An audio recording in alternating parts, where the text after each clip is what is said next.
லூக்கா 5:4-11 வரை இயேசு சீமோன் பேதுருவிடம், ஆழத்திலே தள்ளி கொண்டு போய் மீன் பிடிக்கும்படி உங்கள் வலைகளை போடுங்கள் என்று சொன்னபொழுது, லூக்கா 5:4, பேதுருவின் இயல்பான பதில் நேர்மையாக இருந்தது.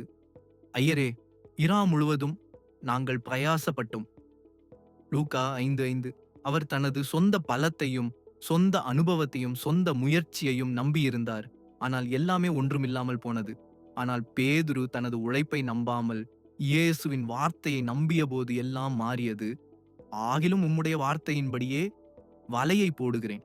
அவருடைய வார்த்தையும் அவருடைய கிருபையும் அவருடைய பிரசன்னமும் மனித முயற்சி செய்ய முடியாததை செய்கின்றன. வலைகள் கிழிந்து படகுகள் மூழ்கின. லூக்கா 5:6-7 சிலுவையில் நிறைவேற்றப்பட்ட ஒரு சத்தியத்தை வெளிப்படுத்துகின்றன.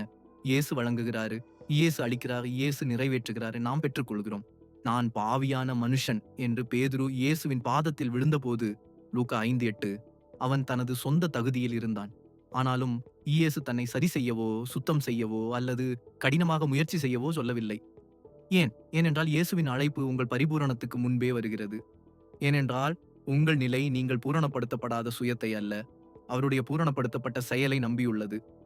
பேதுருவை கண்டிக்காமல் இயேசு சொன்னார், பயப்படாதே, இது முதல் நீ மனுஷரை பிடிக்கிறவனாயிருப்பாய். லூக்கா 5:10. இயேசு பேதுருவை மாற்றவோ மேம்படுத்தவோ அல்லது எதையாவது நிரூபிக்கவோ சொல்லும் முன்பே அவரை மீட்டெடுத்தார், ஏற்றுக்கொண்டார்.